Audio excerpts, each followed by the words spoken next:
ఓం శ్రీ మాత్రే నమః. ఓం ఐం హ్రీం శ్రీం శ్రీ మాత్రే నమః. 39వ శ్లోకం. ఆజ్ఞాచక్రాంతరాళస్థా రుద్రగ్రంథి విభేదిని సహస్రారాంబుజారూఢ సుధాసారాభివర్షిణి. అర్థం: ఆజ్ఞాన క్రాంతళస్థ, ఆజ్ఞచక్రం యొక్క మధ్యలో ఉండునది. రుద్రగ్రంథి విభేదిని, విశుద్ధ చక్రమునందు కల రుద్రగ్రంథిని విడగొట్టునది. ఆజ్ఞాచక్రం దాటిన తరువాత రుద్రగ్రంథి ఉంటుంది. రుద్రుడు లయకారుడు కాబట్టి రుద్రగ్రంథిని ఛేదించినట్లయితే సర్వము లయం చేసి సాధకుడికి దేవి అమృతతత్వాన్ని ప్రసాదిస్తుంది. సహస్రాంబుజారూఢ, బ్రహ్మరంధ్రానికి కొద్ది క్రిందిగా గల 1000 రేకుల పద్మం ఉంది. ఆ 1000 రేకులపై భాగాన్ని అధిరోహించినది.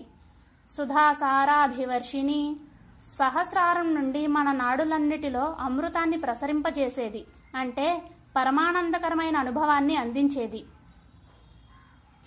హాయ్ ఫ్రెండ్స్, ఈ శ్లోకం కనుక మీకు నచ్చినట్లయితే లైక్ చేయండి, షేర్ చేయండి. ఓం శ్రీ మాత్రే నమః అని కామెంట్ చేయండి. మరిన్ని నోటిఫికేషన్స్ గురించి మా ఛానల్ని సబ్స్క్రైబ్ చేసుకోండి.